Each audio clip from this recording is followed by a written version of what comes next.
ICC awards 2024 के लिए nominations का ऐलान हो गया। तो आइए देखते हैं कि किस कैटेगरी में कौन से प्लेयर का नाम है और उसने क्या कारनामा अंजाम दिया है साल 2024 में, और किस बेसिस पे या क्या वजूहत हैं, कौन से वो नाम हैं जिन्होंने मुख्तलिफ कैटेगरीज में जगह पाई है। तो सबसे पहले बात करते हैं men's test cricketer of the year.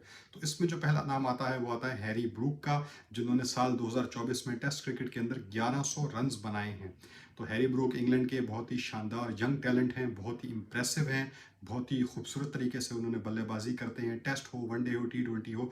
लेकिन अब तक उन्हें कामयाबियां टेस्ट क्रिकेट में मिली हैं, हालांकि उनका स्टाइल जो है वो वनडे और T20 के लिए ज़्यादा सूटेबल है। दूसरे नंबर पे इंग्लैंड के ही जो रूट, जिन्होंने अपने आप को एक तरह से रीडिफाइन किया। एक ज़माना था कि जो रूट के ऊपर हंड्रेड्स आना बंद हो गए थे, 50 कर रहे थे, वो बहुत ज़्यादा 50s करते थे, लेकिन उनके हंड्रेड्स आना बंद हो गए थे। लेकिन फिर उसके बाद जो रूट ने दोबारा ऐसा हंड्रेड्स का फॉर्म पकड़ा है कि हर साल वो 5 6 7 टेस्ट हंड्रेड कर देते हैं। ज़्यादातर टेस्ट क्रिकेट खेलते हैं, लेकिन अभी वनडे क्रिकेट में भी इनकी पाकिस्तान में चैंपियंस ट्रॉफी के लिए दोबारा वनडे की टीम में भी इनका कमबैक हुआ है। तो जो रूट ने इस साल 1556 रन बनाए हैं टेस्ट क्रिकेट में, बहुत ज़्यादा रन हैं, 6 सेंचुरीज भी की हैं। तो मेरे ख्याल में जो रूट एक मजबूत उम्मीदवार हैं ये इस अवार्ड को, men's test cricketer of the year के अवार्ड को जीतने के लिए। तीसरे नंबर पे नाम आता है इंडिया के वाइस कैप्टन जसप्रीत बुमराह का। तो जसप्रीत द बेस्ट बुमराह ने साल 2024 के अंदर 65 विकेट्स हासिल की, 65 विकेटें हासिल करने वाले जसप्रीत बुमराह बिलाशुबा ICC test cricketer of the year के अवार्ड को हासिल करने के एक बहुत ही मजबूत उम्मीदवार हैं। और मेरा ख्याल है कि ये जो रूट और जसप्रीत बुमराह के अंदर से किसी एक उम्मीदवार को जो है ये अवार्ड दिया जाएगा। अब देखना यह है कि वो उम्मीदवार कौन होता है। इसके अलावा एक और नॉमिनेशन यहाँ पे आपको नजर आएगी, कमेंडू मेंडिस, श्रीलंका के उभरते हुए लेफ्ट हैंडर मिडल ऑर्डर के बैटर, जो टेस्ट क्रिकेट में बहुत ही अपनी परफॉर्मेंसेस के जरिए अपना बहुत नाम बना रहे हैं। 5 टेस्ट की सेंचुरीज कर चुके हैं साल 2024 में और 1049 रन बनाए हैं, 1049 रन बनाए हैं कमेंडू मेंडिस ने। तो कमेंडू मेंडिस, हैरी ब्रूक, जो रूट और जसप्रीत बुमराह, ये 4 खिलाड़ी हैं जिनका नाम है men's test cricket of the year 2024। तो आप बताइए कि इन चारों में से men's test cricket of the year का अवार्ड किस खिलाड़ी को मिलना चाहिए। कमेंट सेक्शन में अपनी राय का इजहार कीजिए। अगली कैटेगरी है men's ODI cricketer of the year. तो men's ODI cricketer of the year के लिए भी जो 4 नॉमिनेशंस हैं, पहला नाम आता है वनिंदु हसारंगा। वनिंदु हसारंगा ने साल 2024 में 26 विकेटें हासिल की हैं, क्योंकि श्रीलंका ने 2024 में बहुत ज़्यादा वनडे क्रिकेट खेली है। हैरत की बात यह है कि भारत और ऑस्ट्रेलिया ने वनडे क्रिकेट ना होने के बराबर खेली है। इस साल में टेस्ट क्रिकेट पे अपना फोकस रखा है। तो श्रीलंका ने बहुत ज़्यादा वनडे मैचेस खेले हैं, इसमें बहुत ज़्यादा तो नहीं खेले, लेकिन बाकी टीमों की निस्बत ज़्यादा वनडे मैचेस खेले हैं। तो आपको श्रीलंका के खिलाड़ी बहुत ज़्यादा दिखाई दे रहे हैं। वनिंदु हसारंगा ने साल 2024 में वनडे क्रिकेट में 26 विकेटें हासिल की हैं, जिस वजह से वनिंदु हसारंगा का नाम ICC men's ODI cricketer of the year में शामिल किया गया है। इसके अलावा आपको यहाँ पे दिखाई देंगे श्रीलंका के एक और खिलाड़ी कुशल मेंडिस। तो कुशल मेंडिस ने साल 2024 में 742 रन बनाए हैं श्रीलंका की जानिब से वनडे क्रिकेट में। तो इनका भी नाम यहाँ पर शामिल किया गया है। और यहाँ पे एक जो बहुत ही हैरत की बात है और मुझे बड़ी खुशी हुई है कि एक रिलेटिवली एक स्मॉल टीम से किसी प्लेयर का यहाँ पर नाम आया है, अजमतुल्ला उमरजई। अफगानिस्तान के अजमतुल्ला उमरजई, जो कि अफगानिस्तान के ऑलराउंडर हैं, उनका यहाँ पर नाम आया है। 17 विकेटें ली हैं उन्होंने और 417 रन भी बनाए हैं। तो अजमतुल्ला उमरजई भी ICC men's ODI of the year के अवार्ड में शामिल हैं। अगला जो नाम आता है मुझे थोड़ी हैरत होती है, लेकिन चलो अच्छी बात है। यहाँ पे एक वेस्ट इंडीज के खिलाड़ी का नाम है शर्फेन रदरफोर्ड, जिन्होंने 425 रन बनाए हैं इस साल 2024 में। लेकिन मैं एक बात पर हैरान हूँ कि यहाँ पे श्रीलंका के पथुम निसांका और चरित असलंका का नाम नहीं आया, जिन्होंने बहुत सारे रन बनाए हैं। पथुम निसांका तो मेरे ख्याल में 700 के करीब ओडीआई रन बनाए हैं और उन्होंने इस साल डबल सेंचुरी भी की थी वनडे में, 210 नॉट आउट बनाए थे। चरित असलंका जो इस वक्त श्रीलंका के T20 या और ओडीआई के भी शायद कैप्टन हैं, वाइट बॉल कैप्टन हैं, उन्होंने बहुत अच्छी परफॉर्मेंसेस दिखाई हैं। इसके अलावा साइम अयूब ने पिछले 9 वनडे मैचेस में जिस तरह की परफॉर्मेंस दिखाई है और 515 रन की हैं, तो 425 रन करने वाले शर्फेन रदरफोर्ड का नाम यहाँ पर आ गया, लेकिन 515 रन करने वाले साइम अयूब का नाम नहीं आया और 694 रन बनाने वाले पथुम निसांका का नाम भी यहाँ पर नहीं आया। तो ये मुझे थोड़ी सी हैरत हुई है देखकर, लेकिन बहरहाल आईसीसी की जानिब से यही नॉमिनेशंस हैं, तो हमने आपको बता दिए।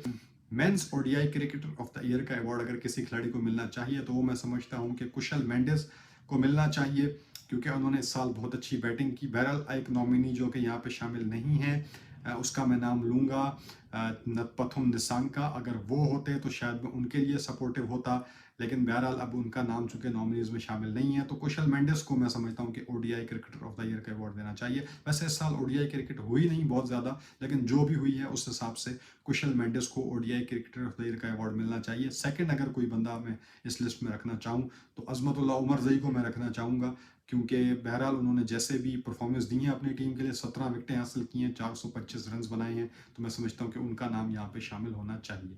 अगली कैटेगरी है मेंस टी20 cricketer of the year. Men's टी20 क्रिकेटर ऑफ द ईयर में नाम आता है बाबर आजम का, जिन्होंने साल 2024 में टी20 के अंदर 738 रन बनाए हैं। किसी भी पाकिस्तानी बैटर से ज़्यादा रन बनाए, तो Babar Azam out of form होके भी रन ज़्यादा बनाते हैं। बाबर आजम का रन्स बनाना कभी भी हमारे लिए इशू नहीं रहा, लेकिन पाकिस्तान हो या दुनिया भर में जो क्रिकेट एक्सपर्ट्स हैं या हम जैसे क्रिकेट्स इंडिपेंडेंट क्रिकेट एनालिस्ट हैं, वो यही बात करते हैं कि बाबर आजम का स्कोरिंग रेट और उनकी इम्पैक्टफुल परफॉर्मेंस हमेशा से प्रॉब्लम रही है। बाबर आजम का रन्स बनाना कभी भी मसला नहीं रहा। बहरहाल टी20 में साल 2024 में बाबर आजम ने 738 रन्स बनाए हैं।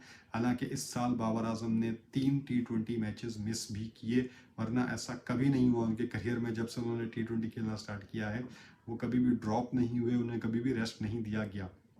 एनीवेज, दूसरा यहाँ पर नाम आता है ट्रेविस हेड का, जिन्होंने साल 2024 में 539 रन बनाए हैं और कई इम्पैक्टफुल बारियां भी खेली हैं। खास तौर पर वर्ल्ड कप में या दूसरे मैचेस में ट्रेविस हेड ने टी20 में बहुत ज़्यादा मारपीट का मुजाहरा किया है। इंटरनेशनल टी20 में भी उन्होंने धूम मचाई है, फ्रेंचाइज क्रिकेट में तो वो धूम मचा ही रहे हैं। इसके अलावा यहाँ पर जो नाम आता है और जिसको मैं चाहूँगा कि ये अवार्ड उस खिलाड़ी को मिलना चाहिए, वो नाम है सिकंदर रजा। जिम्बाब्वे से इनका ताल्लुक है, एक और स्मॉल टीम से एक नॉमिनी आई है जो कि अवार्ड को विन कर सकती है। तो सिकंदर रजा, जिन्होंने साल 2024 में टी20 इंटरनेशनल में 24 विकेटें हासिल की और 573 रन बनाए, जिसमें उनकी एक रिकॉर्ड इनिंग थी जो उन्होंने गैम्बिया के खिलाफ खेली थी। जिम्बाब्वे और गैम्बिया का टी20 मैच था, वहां पर सिकंदर रजा ने सिंगल हैंडेडली उस मैच का रुख बदल दिया और अपनी टीम के लिए कोई 140 रन बनाए, और जिसके अंदर बहुत ज़्यादा छक्के शामिल थे, कुछ 16-17 छक्के शामिल थे, और जिसमें उन्होंने जो है 400 से 350 के करीब रन्स बनाए, जिसमें सिकंदर रजा के 140-145 रन्स थे, जिसमें उनके कुछ 15-17 छक्के भी शामिल थे। तो ऐसी ज़बरदस्त उन्होंने परफॉर्मेंस दिखाई। फिर पाकिस्तान के खिलाफ भी एक टी20 मैच जितवाने में अपनी जिम्बाब्वे की टीम को अहम रोल अदा किया। इसके अलावा भी उन्होंने काफ़ी अच्छी परफॉर्मेंस दिखाई है पूरे साल में। अगले खिलाड़ी जो कैटेगरी में आपको नजर आएंगे उनका नाम है अर्शदीप सिंह। अर्शदीप सिंह इंडिया के उभरते हुए लेफ्ट आर्म फास्ट बॉलर, जिन्होंने साल 2024 में टी20 क्रिकेट के अंदर 36 विकेटें हासिल की और वर्ल्ड कप के विनर भी रहे। 2024 का टी20 वर्ल्ड कप भारत ने जीता, अर्शदीप उसके मेंबर थे। पूरे वर्ल्ड कप में बहुत अच्छी बॉलिंग कराई, पाकिस्तान, ऑस्ट्रेलिया और ख़ास तौर पे साउथ अफ्रीका के खिलाफ फाइनल में बहुत अच्छी उन्होंने बॉलिंग का मुजाहरा किया। तो अर्शदीप सिंह भी यहाँ पर शामिल हैं। तो मेंस टी20 क्रिकेटर ऑफ द ईयर के लिए मैं समझता हूँ कि सिकंदर रजा एक मजबूत उम्मीदवार हैं। दूसरे नंबर पर अगर कोई उम्मीदवार यहाँ पे मुझे दिखाई दे रहा है तो मैं अर्शदीप सिंह को करार दूंगा, क्योंकि वो वर्ल्ड कप विनर हैं, तो ये उनके लिए एक बहुत प्लस पॉइंट है। तो सिकंदर रजा या अर्शदीप सिंह में से अगर कोई ये अवार्ड जीतेगा तो मुझे खुशी होगी। बाकी बाबर आजम बहुत रन बनाए, ट्रेविस हेड ने भी बहुत मारा पीटा, लेकिन चूंकि ट्रेविस हेड की मारपीट के बावजूद ऑस्ट्रेलिया कोई काबिल जिक्र कारनामा अंजाम न दे सकी साल 2024 में, और इसी तरह बाबर आजम के इतने रन्स बनाने के बावजूद पाकिस्तान की टी20 टीम भी कोई काबिल जिक्र कारनामा अंजाम न दे सकी साल 2024 में, इसलिए इन दोनों खिलाड़ियों को मैं इतना इस कैटेगरी में इंपॉर्टेंस नहीं दूंगा। मेरी नज़र में ये अवार्ड अगर मिलना चाहिए टी20 क्रिकेटर ऑफ द ईयर का तो मिलना चाहिए सिकंदर रजा को, या फिर दूसरे नंबर पे अर्शदीप सिंह का मैं नाम यहाँ पे लेना चाहूंगा। अगली कैटेगरी है men's emerging cricketer of the year. तो men's emerging cricketer of the year के लिए जो नॉमिनीज हैं वो हैं गस एटकिंसन, इंग्लैंड के ऑलराउंडर आप उनको कह सकते हैं। मेनली ये फास्ट बॉलर हैं, लेकिन ऑलराउंडर के तौर पर बहुत ज़्यादा अपना रोल प्ले करते हैं। टेस्ट क्रिकेट में बहुत ज़्यादा इनकी दिलचस्पी है, ताहम ये ओडीआई और टी20 खेलने में भी दिलचस्पी रखते हैं। तो गस एटकिंसन ने साल 2024 में 52 विकेटें हासिल की, 52 विकेट्स हासिल की और 352 रन भी बनाए। तो ये भी इनकी बहुत बड़ी क्वालिटी है। टेस्ट में अपनी टीम को बहुत सपोर्ट किया इन्होंने और बहुत ही अच्छे खेल का मुजाहरा किया। दूसरा नाम जो आपको इस लिस्ट में नजर आएगा वो है साइम अयूब। पाकिस्तान पाकिस्तान के उभरते हुए नौजवान लेफ्ट हैंडेड बल्लेबाज जिन्होंने साल 2024 के अंदर 1213 इंटरनेशनल रन्स बनाए और 8 इंटरनेशनल विकेट्स भी हासिल की। तो साइम अयूब भी यकीनन इस कैटेगरी में एक बहुत मजबूत उम्मीदवार हैं। अगला जो नाम यहाँ पे आएगा, ऑस्ट्रेलिया के खिलाफ यादगार फतह दिलवाने वाले अपनी वेस्ट इंडीज टीम को वेस्ट इंडीज के उभरते हुए फास्ट बॉलर शमार जोसेफ, जिन्होंने इस साल 2024 में 40 विकेटें हासिल की और 191 रन भी बनाए। तो हालांकि वो बॉलर हैं लेकिन थोड़ी अपनी बैटिंग एबिलिटी भी दिखाई कि वो टेल एंडर के तौर पर खेलते हुए भी थोड़े बहुत रन बनाने की अहलियत रखते हैं। वो बिल्कुल ही बैटिंग से नावाकिफ नहीं है, वो थोड़े बहुत रन बनाना जानते हैं। बाकी बॉलिंग बहुत शानदार कराई और अपनी तूफानी बॉलिंग से ऑस्ट्रेलिया को ऑस्ट्रेलिया में टेस्ट मैच हरा दिया वेस्ट इंडीज की टीम ने। वेस्ट इंडीज ने साल 2024 में बल्कि इस पूरे शायद साइकिल के अंदर एक ही टेस्ट जीता है और वो ऑस्ट्रेलिया से जीता है, वो भी ऑस्ट्रेलिया जाकर, जो कि एक बहुत बड़ी कामयाबी है और उसमें कामयाबी में सारा क्रेडिट जो है शमार जोसेफ को जाता है।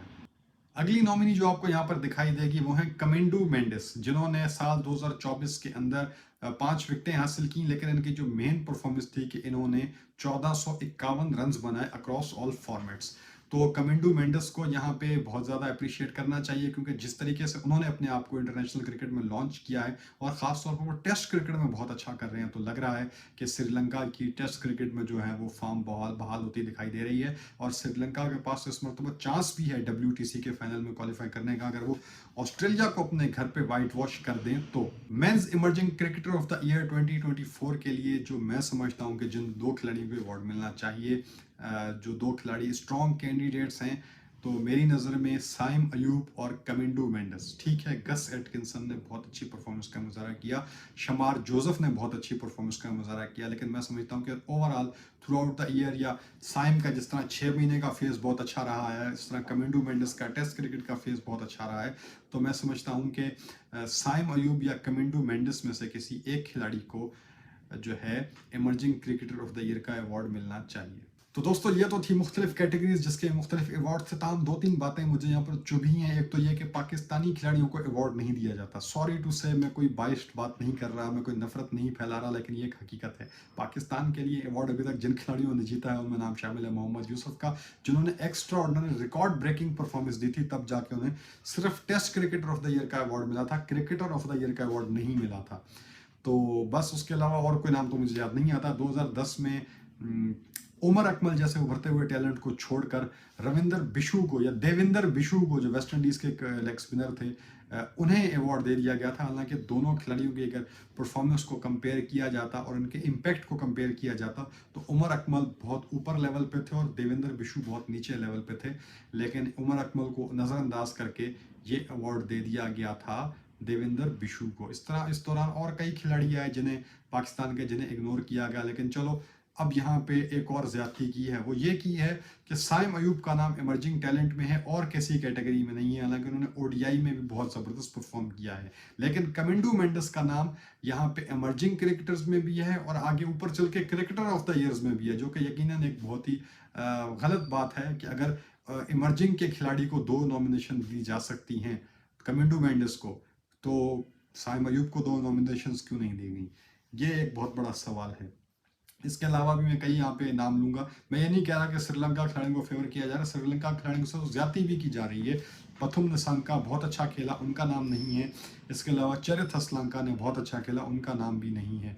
और शर्फेन रदरफोर्ड, जिनकी परफॉर्मेंस ठीक है, अच्छी आप परफॉर्मेंस कह सकते हैं, लेकिन इतनी ज़्यादा परफॉर्मेंस नहीं थी कि आपने उनको ODI cricketer of the year के नॉमिनीज में डाल दिया। अगर खानापुरी के लिए डाला है तो ठीक है, लेकिन बहरहाल मैं समझता हूँ कि इस बार फैसले पर नज़रसानी होनी चाहिए।